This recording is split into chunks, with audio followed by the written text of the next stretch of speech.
Halo semuanya, perkenalkan kami dari kelompok 3 kelas A. Pada video praktikum kali ini, kami akan mendemonstrasikan dan menjelaskan langkah demi langkah cara mengkonfigurasi 3 skema jaringan komputer menggunakan aplikasi Cisco Packet Tracer.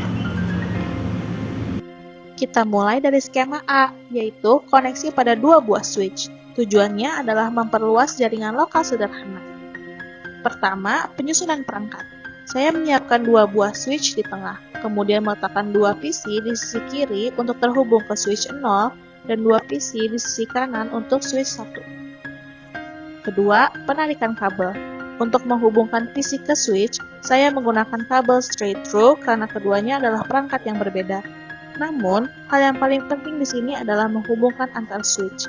Karena switch ke switch adalah perangkat yang sama, saya wajib menggunakan kabel crossover.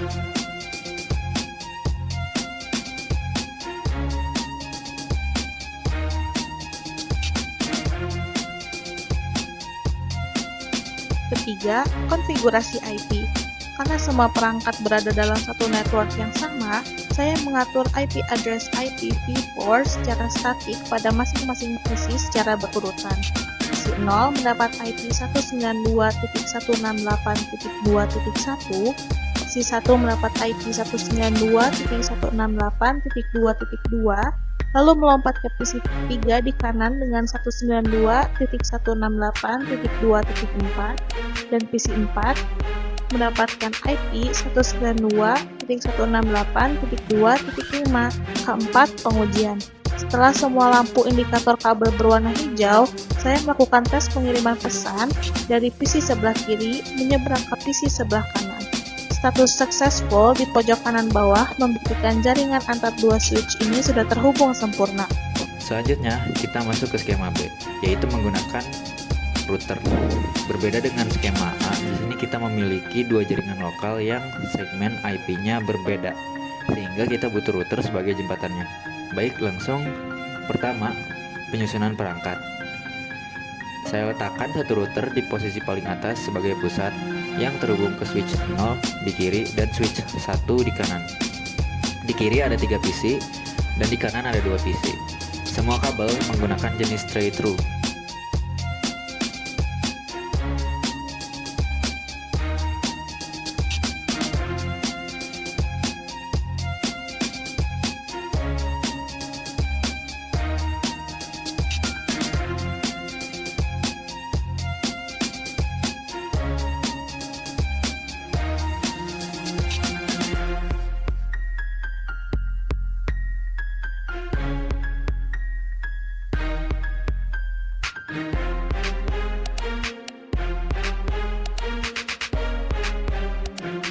Kedua, konfigurasi jaringan kiri.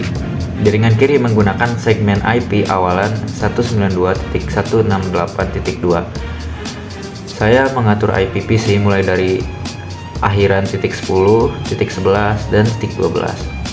Bagian paling krusial di sini adalah mengisi kolom default gateway pada tiap PC dengan IP 192.168.2.1. IP gateway ini adalah ibarat pintu keluar menuju router. Kalau ini nggak diisi, nggak akan ada file atau koneksi yang terhubung ke switch lainnya melalui router. Ketiga, konfigurasi jaringan kanan. Jaringan kanan menggunakan segmen kelas B, yaitu awalan 172.16.1. Saya mengatur IP PC-nya menjadi akhiran titik 10 dan titik 11 dengan default gateway yang diisi 172.16.1.1. Keempat, menyalakan router. Secara bawaan, port pada router dalam keadaan mati. Saya masuk ke menu konfigurasi router, menyalakan status antarmuka ke posisi on, lalu memasukkan IP address 192.168.2.1 untuk antarmuka atau interface yang mengarah ke kiri dan 172.16.1.1 untuk yang mengarah ke kanan. Yang terakhir, pengujian. Saat melakukan ping antar jaringan yang berbeda ini, paket pertama umumnya akan berstatus failed karena router sedang mempelajari rute ERP request. Namun pada percobaan pengiriman paket kedua, koneksi dipastikan successful seperti yang terlihat pada video.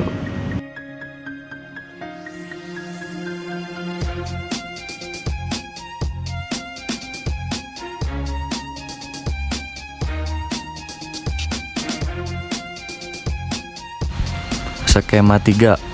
Yang pertama, perangkat pusat. Saya menggunakan switch yang dihubungkan ke sebuah akses point menggunakan kabel straight route.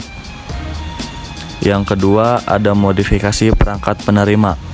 Untuk sisi nirkabel, saya menggunakan PC, laptop, dan smartphone.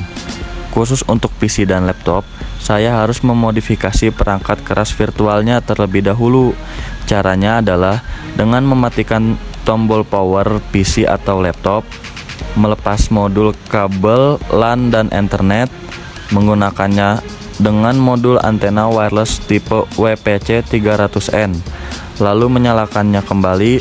Setelah itu, PC dan laptop akan otomatis menangkap sinyal access point yang ditandai dengan munculnya garis putus-putus.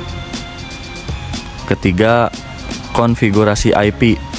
Karena penggabungan ini masih di bawah satu network yang sama tanpa router, saya tinggal mengatur IP address IPv4 statik di semua perangkat dengan awalan 192.168.1.x.